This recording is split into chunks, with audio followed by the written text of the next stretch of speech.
So this is what we're going to start with today.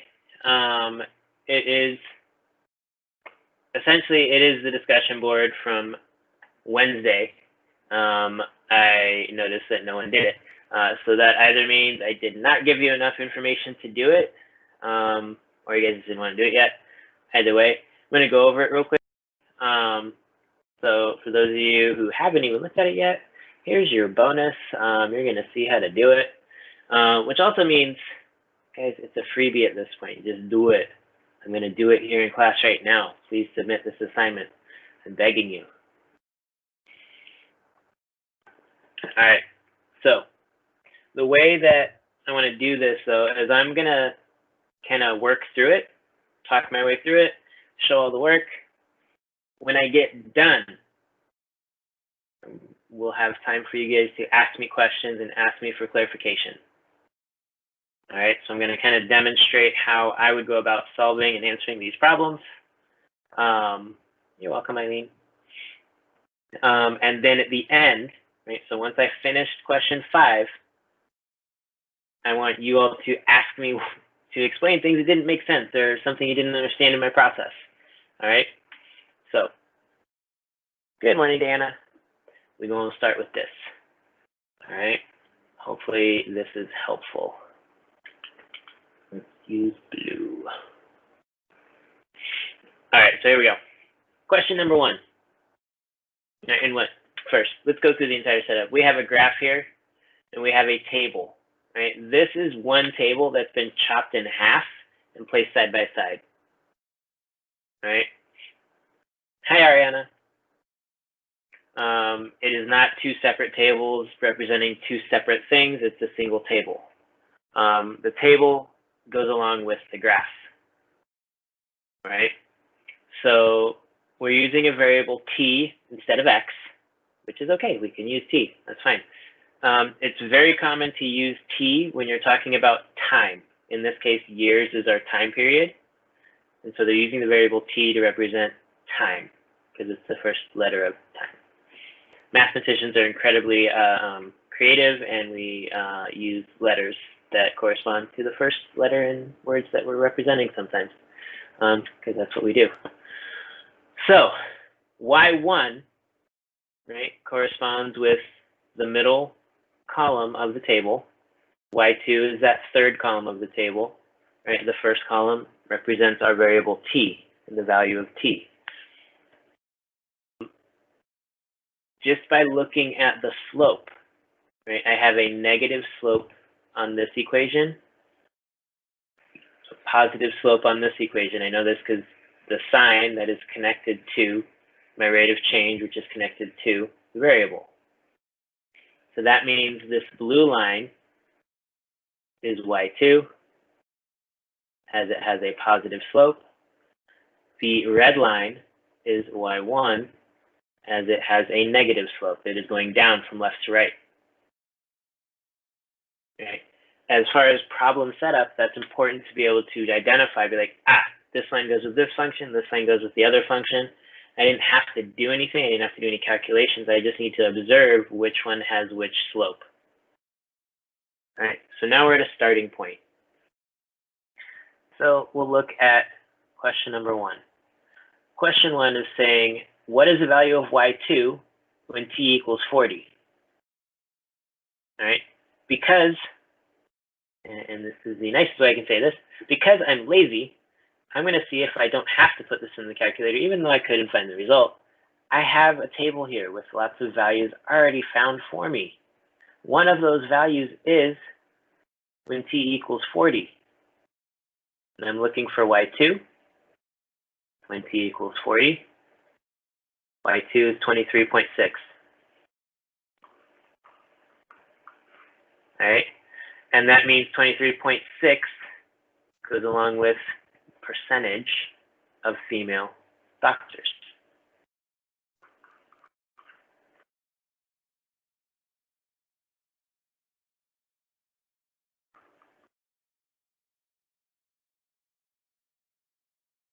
And that is 40 years after 1960. Boom. So I've answered the question. Now, I didn't just provide the number. I gave it related it back to our context with the graph. I got the year 2000 because T is 40 years since 1960. 1960 plus 40 is 2000. All right, question number 2. We're looking at 98 minus 0.54 T equals 90. This is equation Y1.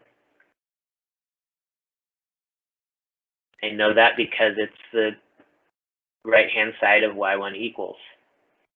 I want to know, where does this equation equal 90? Where is it at 90%?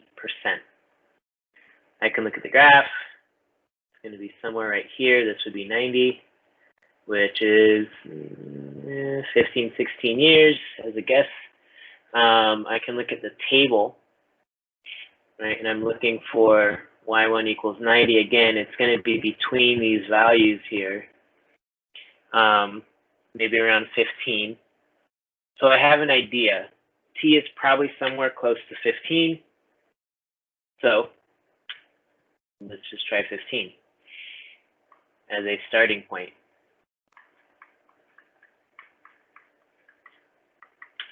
All right. 90-20, Nicholas.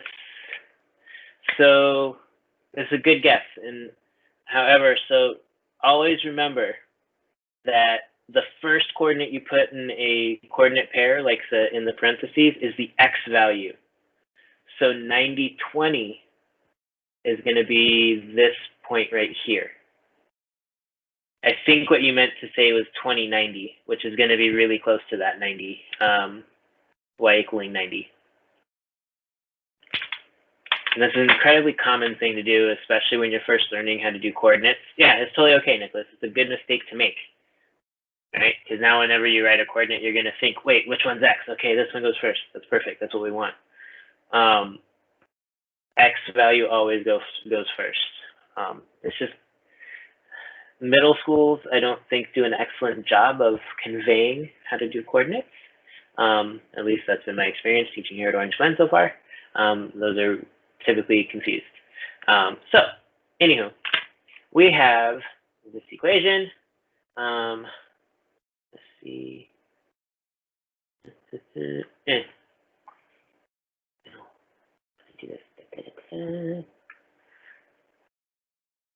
I want to try something here, see if it works. Go away.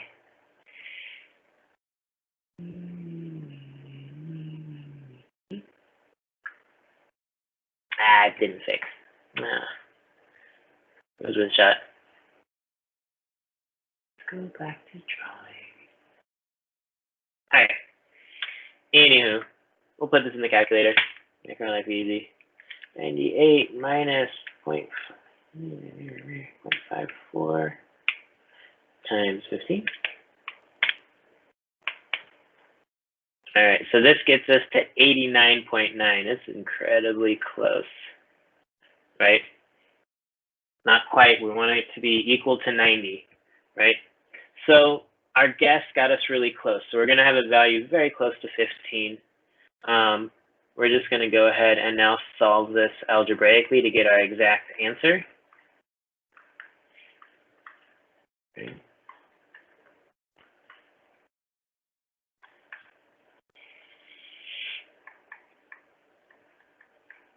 That shouldn't say 15, that should say T.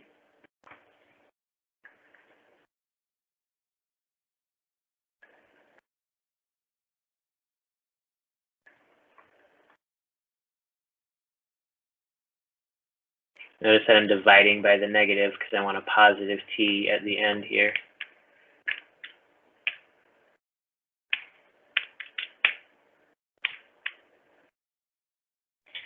And we get approximately 14.81, all right, as the value of T. So, you know, again, right around 15 is what we're looking at. And if we're just dealing with whole years, 14 years wouldn't be enough. 15 years is enough for there to be 90. So for approximating, we could say the answer is t equals 15 or 15 years. In this case, I would accept either one, because either one means that you understand what the problem was asking for. You found a way to find a solution. All right, so whether you chose 15 or you did the algebra and found the exact answer, for me, either one is okay because it demonstrates you understand what's going on. All right, number 3.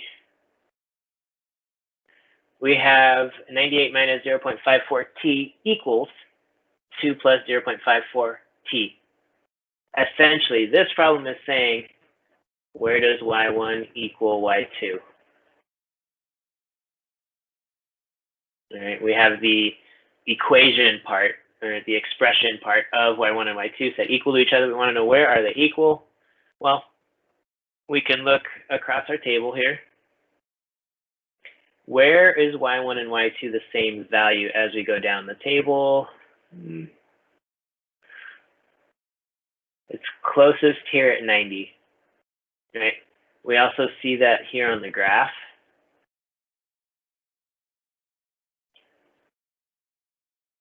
Where the lines cross, right?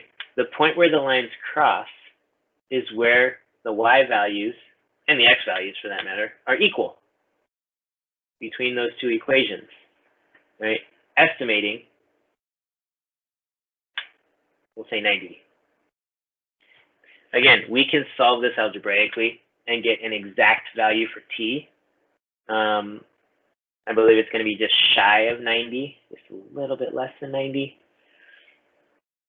But as far as this problem is concerned, using the table and the graph, we're going to say, we can say it's approximately 90.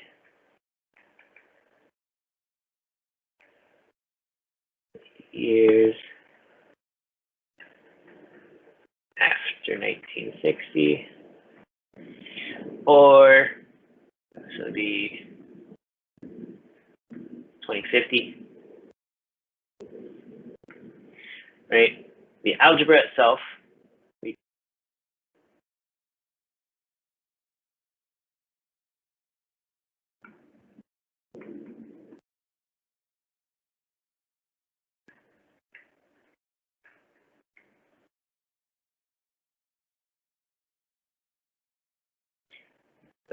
let's add 0.54t. And subtract 2.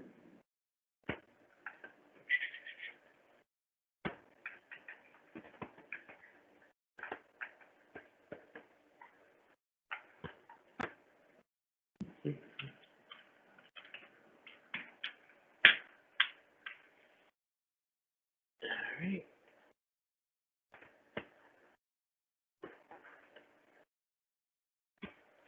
All right, so doing the algebra,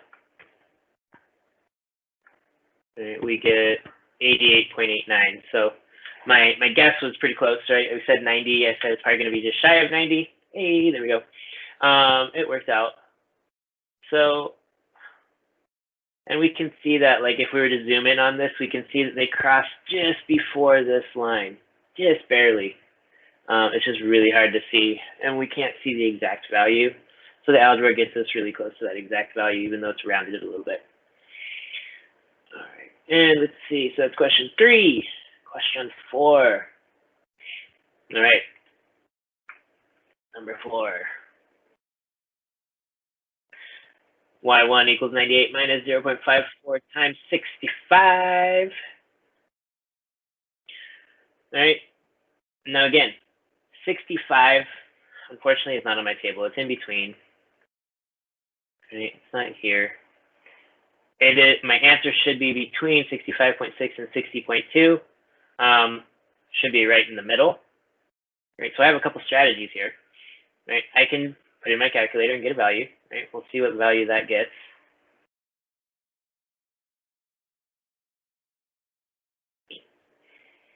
Times 65.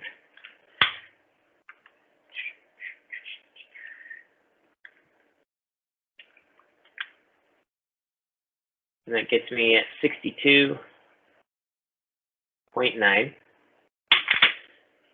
But also, as I said, it should be right smack dab in the middle of 65.62. So I could also take the two numbers, add them up,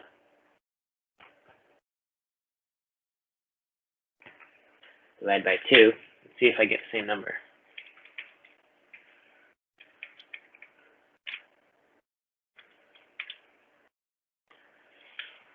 I do. Right? So both methods in this case that I've come up with work. I can just plug it in my calculator, or kind of like what we did in our previous unit with statistics, if two numbers, if I need the number in between the two numbers, like the median, I add them and divide by 2. 65 is right smack dab in the middle between 60 and 70. Okay, it's going to be right here. So it should be the value right smack dab in the middle of these two numbers, 65.6 and 60.2, and it is. So that's kind of nice. That works out.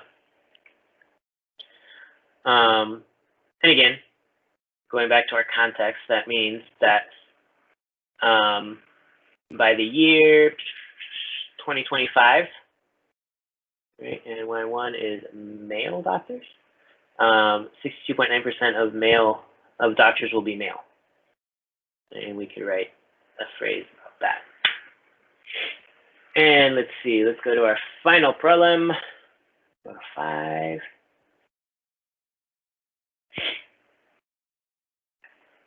We have 70 equals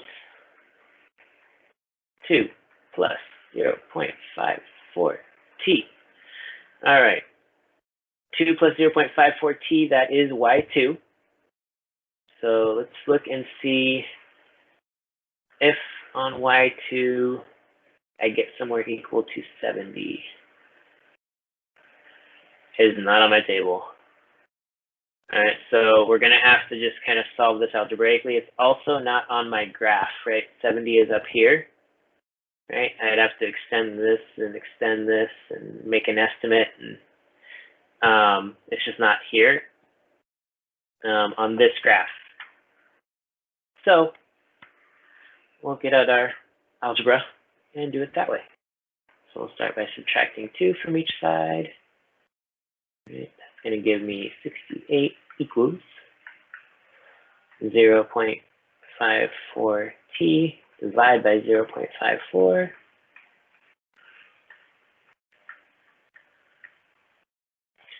right.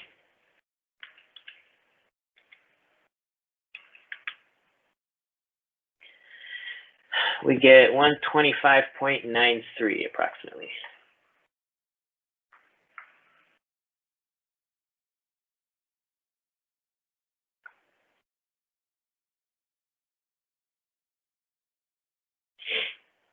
All right, so it'll take about approximately 126 years for the percentage of female doctors to reach 70% if this trend continues. All right, so that tells the questions. Now, can you go up really fast? Oh, sorry, I wasn't looking at the chat. I apologize. This should be far up enough. That's the top of the page.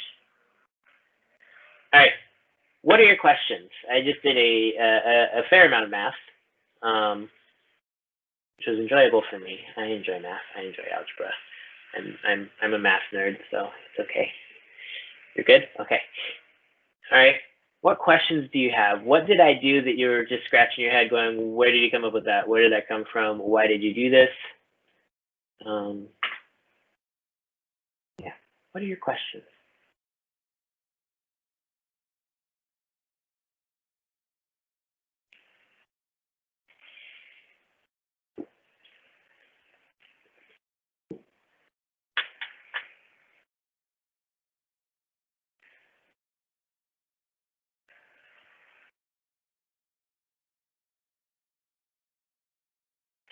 How come? Okay, so let's see. I'm going to do Jocelyn's question here first. How come on equal signs there is y2 and others you have y1?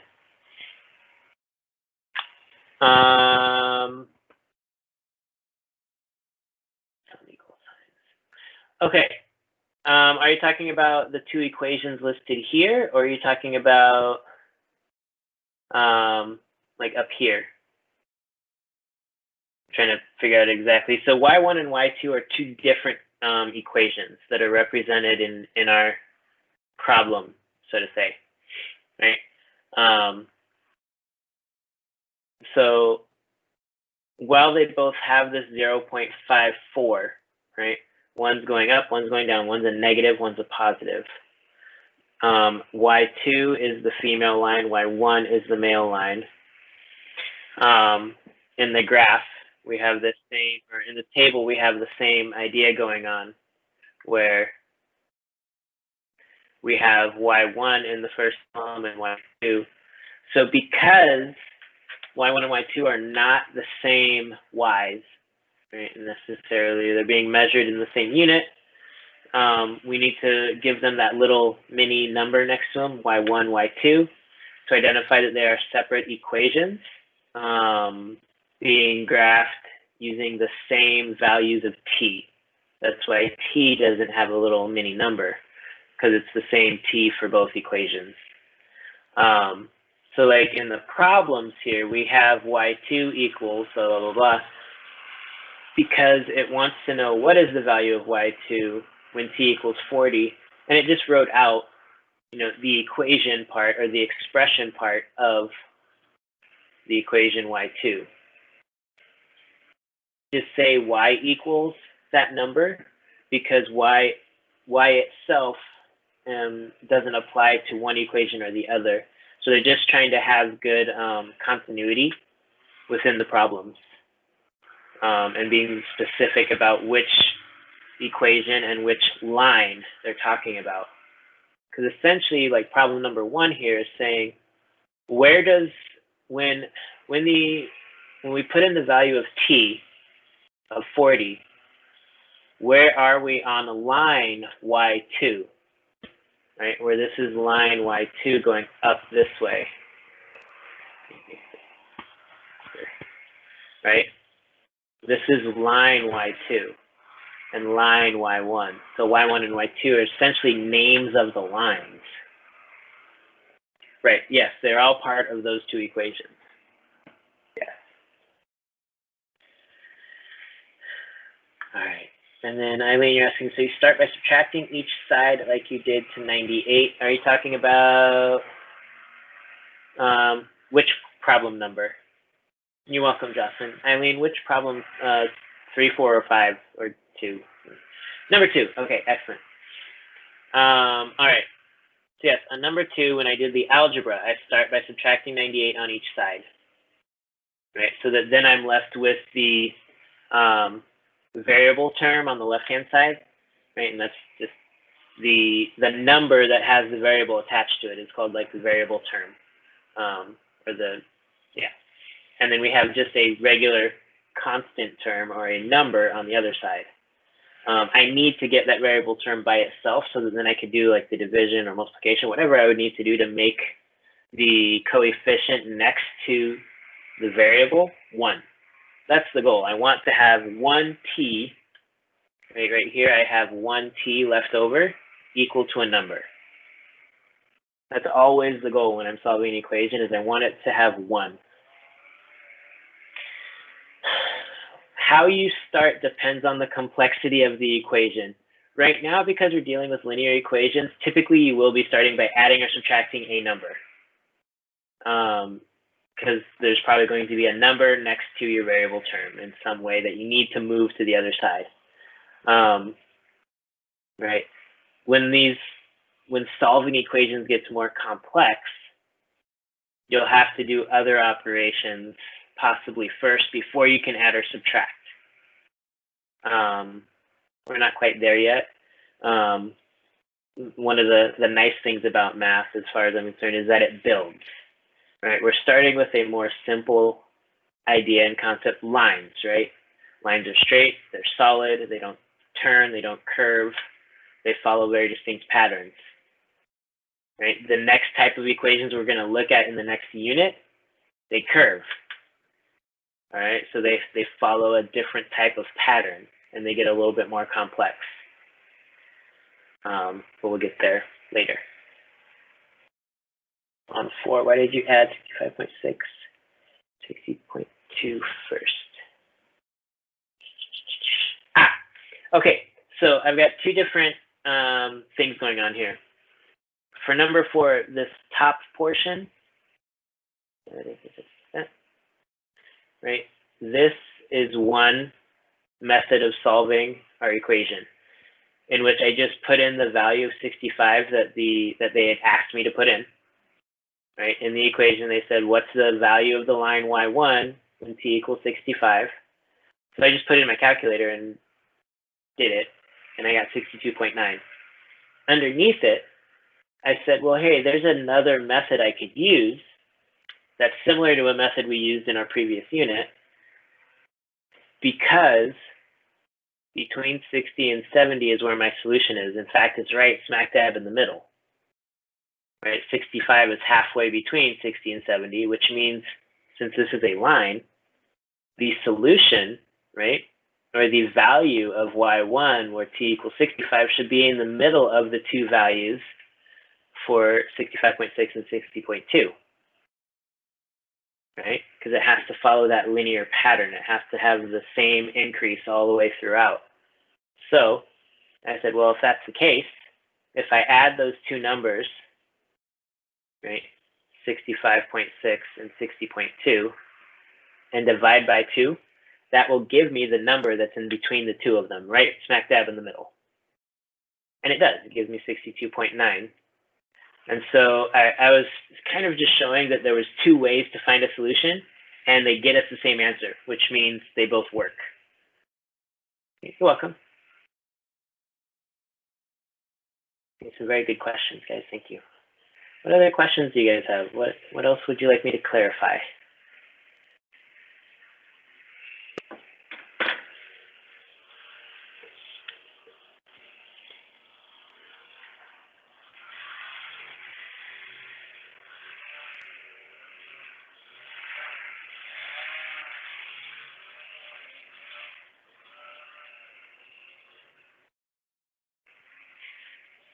Add a little bit.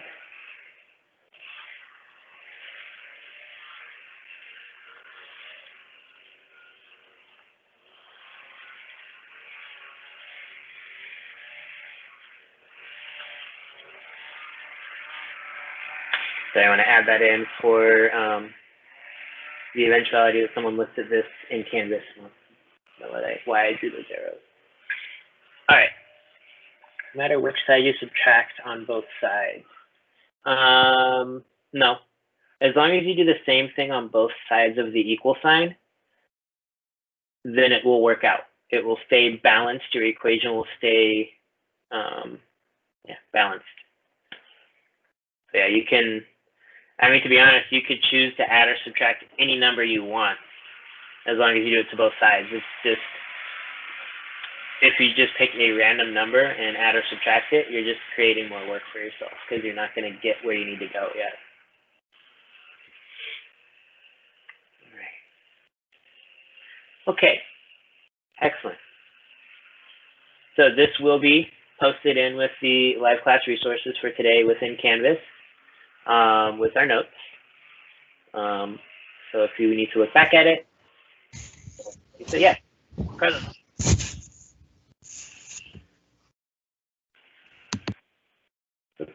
Okay. Okay. Let's move on to the next piece of our linear equations puzzle, linear function puzzle. All right. Here we go.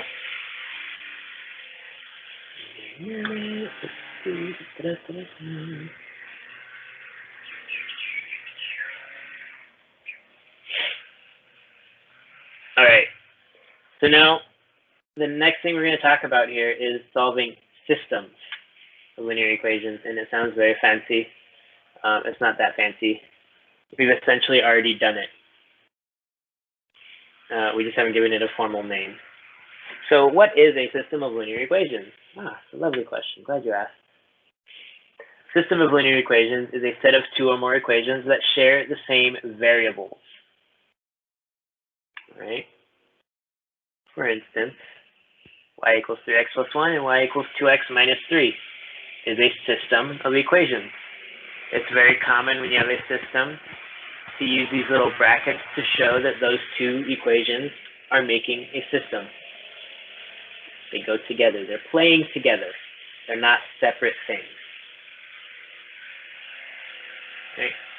As a graph, very similar to the graph we just saw with the doctor's problem that we did, they get graphed on the same plane, the same graph area, right? We have 3x plus 1 as this green line. Y equals 2x minus 3 is the blue line. Okay. So these two equations are making up a system.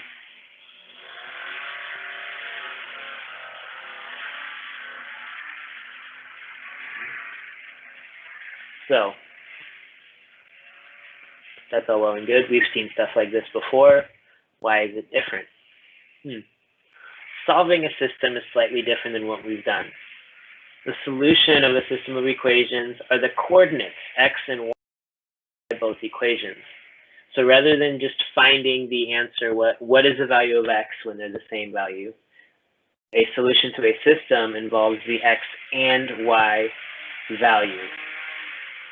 That's the main difference when you go from solving equations to solving a system of equations. All right, in this case, with this example,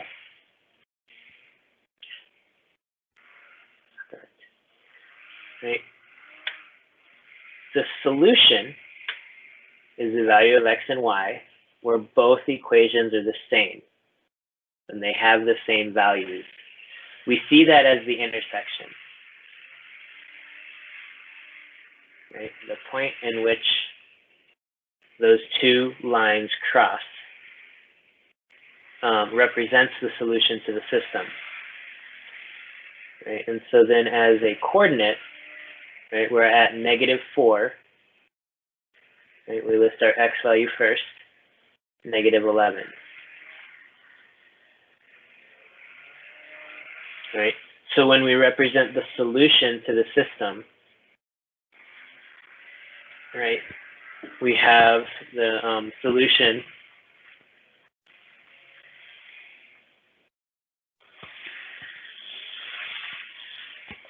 let's say where x equals -4 and y equals -11. We have to provide the x and y values at the solution point, or at that intersection point, to actually be the solution to a system. If I just provide the x value, that's not considered the entire solution. Okay? So that's the only difference. Like, we've already essentially done this. We did a problem just like this with the doctor's problem where the lines crossed, we found a solution.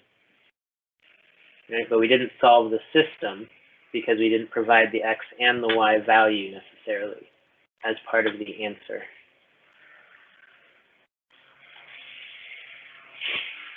Okay. Any questions on this?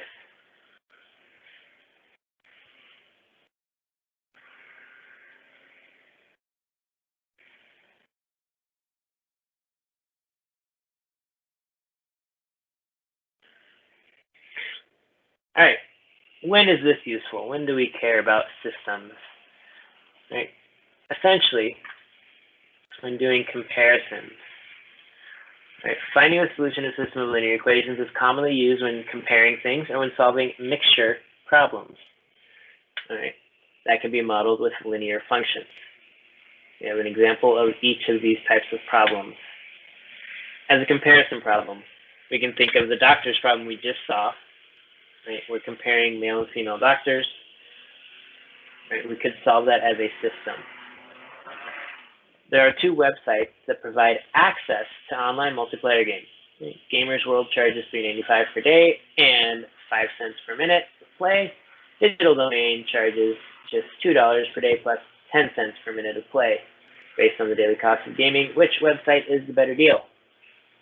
Right? It's a very vague question. Which one's a better deal? We have to solve the system to answer that question, and we get an answer that depends on, well, how much are you playing, all right? We'll look at that example. And then for the mixture type problem, right, this is when we have two things that we can use essentially two separate linear equations to model what's going on, right? And I'll show this as well. The admissions fee at a small fair is $1.50 for children and $4 for adults. On a certain day, 2,200 people enter the fair and $5,050 is collected for admissions. How many children and how many adults attended the fair that day? This type of problem isn't as directly set up as the comparison problem. I'm sorry, Destiny. I'm sorry it's giving you a hard time today.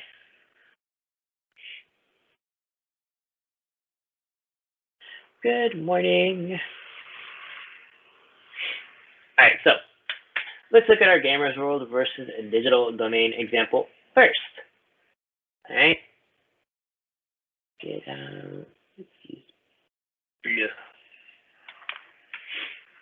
All right, so let's see here. There are two websites. We already read through this. We have $3.95 per day and 5 cents per minute. Right. And then we have digital domain is at a $2 per day and then 10 cents per minute. We want to consider daily cost, not a weekly cost or monthly cost. That would be an entirely different type of problem. To answer the question of which website is the better deal. All right, so now we're going to have two equations. The first one we'll use for Gamers World. Just say that's gamers. And for that, we have y equals the daily rate, $3.95 plus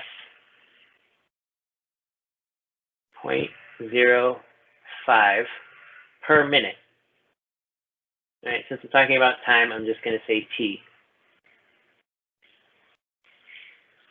And then we have digital domain. That will be y equals $2 per day plus 10 cents per minute.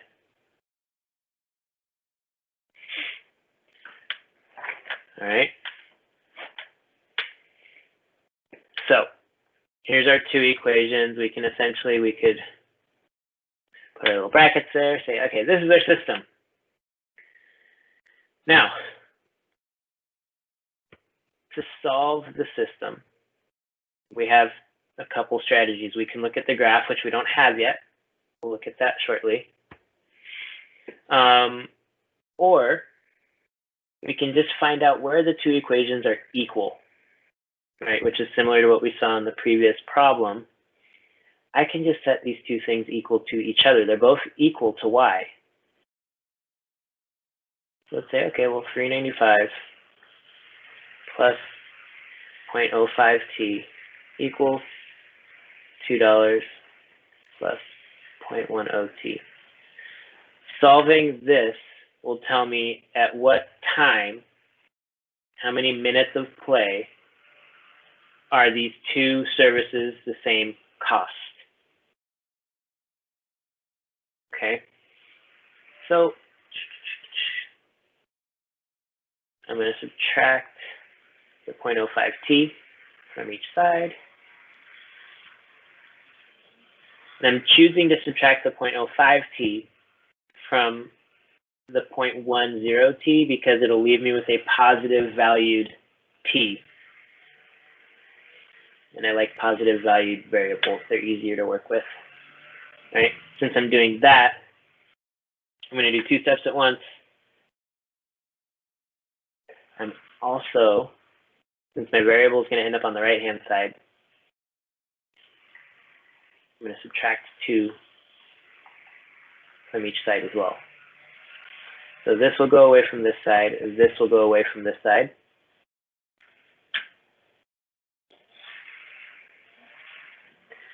And I'll be left with 195 equals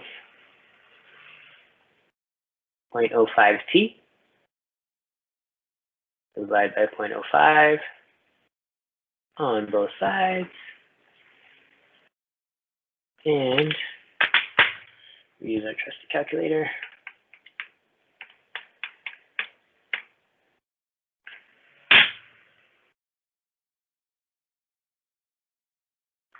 We get 39 equals t.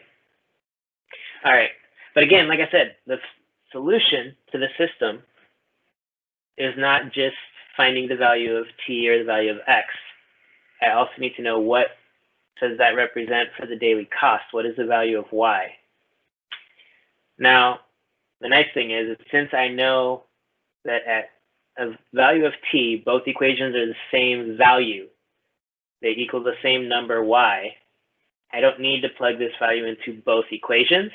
I just need to put it in one and find the solution. And that will give me the value of y. So I'm going to take this t equals 39, and I'm going to substitute this value of t in to the y equals 2 plus 0.1 t equation, the digital domain equation, quite frankly because it's dealing with simpler numbers. That's why I'm choosing it. So we'll say 2 plus 0.10 times 39. Put that in our calculator.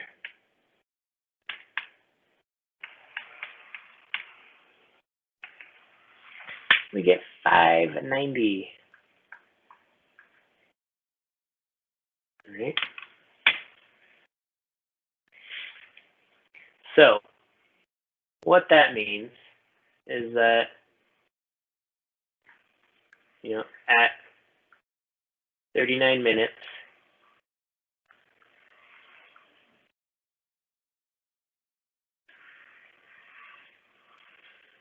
of a daily play,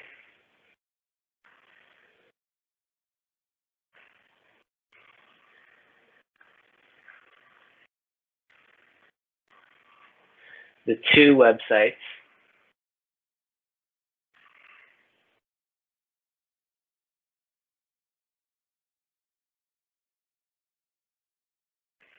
both cost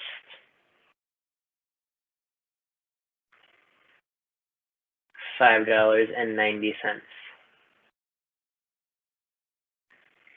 Right, so this statement essentially represents the solution to the system. At 39 minutes to play, the two websites both cost $5.90.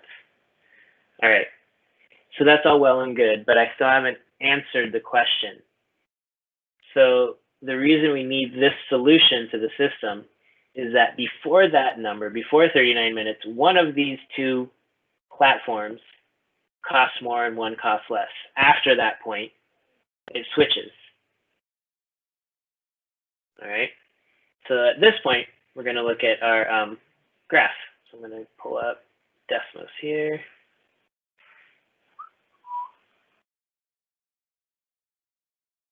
I don't want it that big. I've lost. Fine. All right. So we pull up Desmos here. We have y equals 395 plus. I'm going to use x because it's just easier to use in this case. And then we have y equals 2.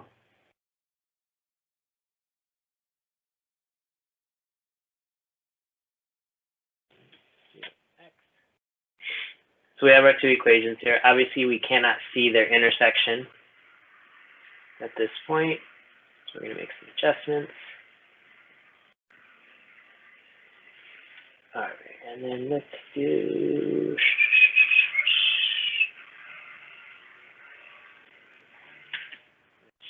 the window here so that I can see more.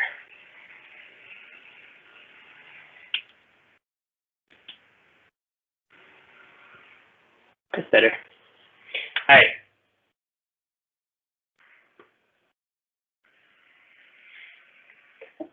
Now this is also the nice thing about Desmos. If I click close to the intersection of the two lines, look what it gives me.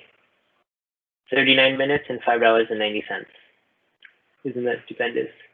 All right, so now the blue line represents Gamers World. I'm sorry, digital domain, right? $2.10 per minute. The red line is Gamers World. So essentially what this means is up until we hit 39 minutes, right? The digital domain is cheaper. So if you're going to play less than 39 minutes a day, go with digital domain. If you're going to play more than 39 minutes per day, or 40 minutes or more, you should go with Gamers World.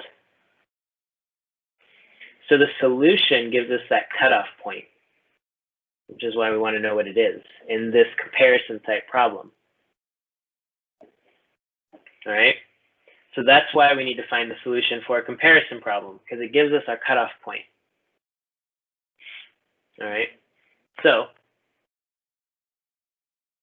as an actual answer, if you plan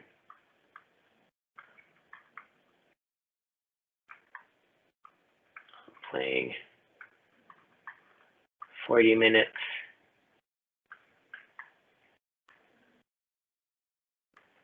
or more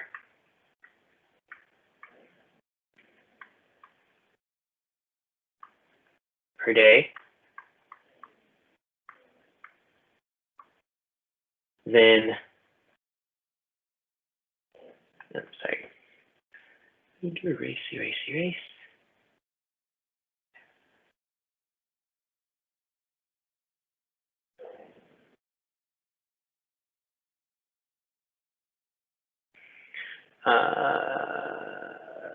Yeah.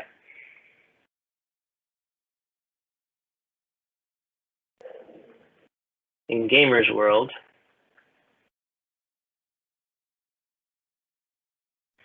is a better choice.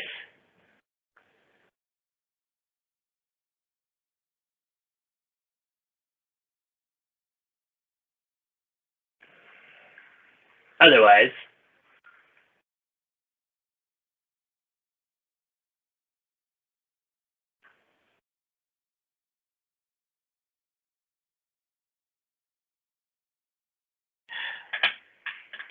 for less than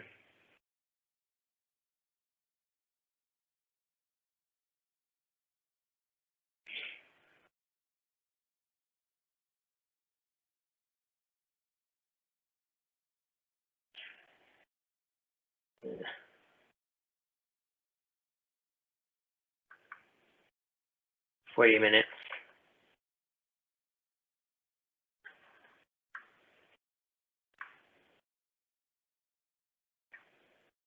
digital domain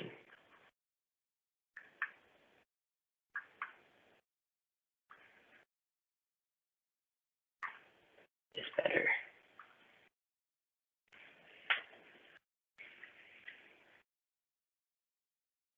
All right. So in a comparison type problem, when we're solving the system, the solution to the system provides us that cutoff point, where before that solution, one of the two options is better, and after that solution, it switches to the other one. Okay. Any questions?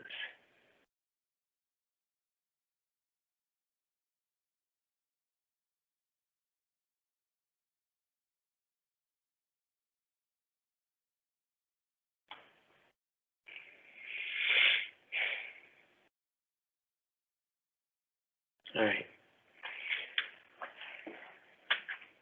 Because of the time, we're going to look at the other type of system, the mixture type problem, next time, which will be Wednesday.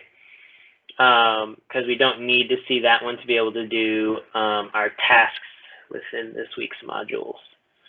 All right. So, no, Destiny, it's not. We did me make sure this is saved. We did all this first.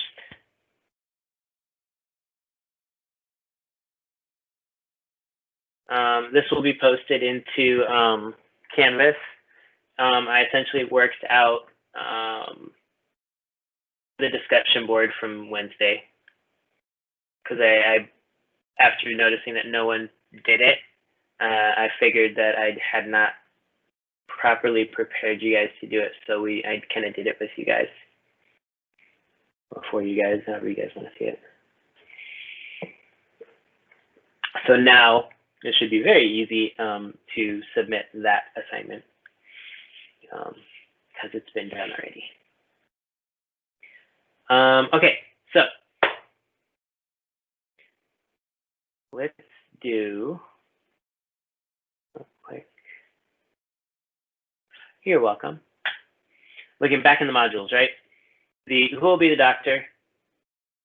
That was the first thing we did today. All of that work will be posted into Canvas after class. I'll have that as a PDF available for you guys to look at.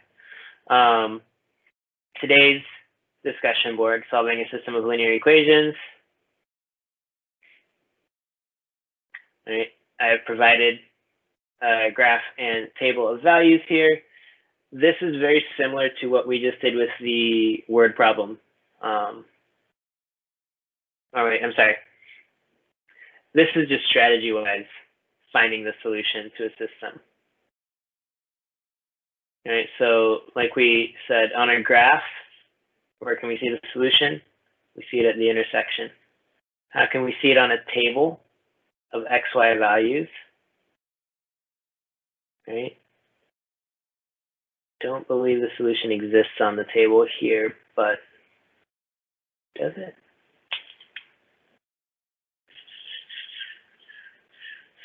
Oh, yeah. Yes and no. Yeah. So it's not a value on the table. However, on a table, if the solution were on the table, it would be on the table where both equations have the same value of x and the same values of y on the table.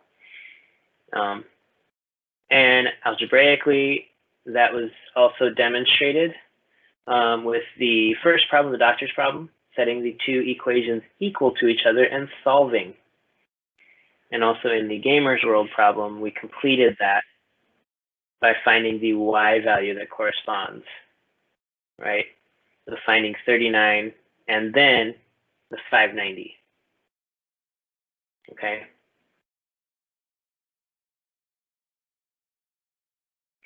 So in the discussion board here, you're just giving a short explanation as to how you can find the solutions to a system on a graph, table, or using algebra. If you want to use this example to show that, you can. You don't have to do any math necessarily for this discussion board. I'm more just looking for an explanation. Okay, and then, sorry, the problem I was thinking about.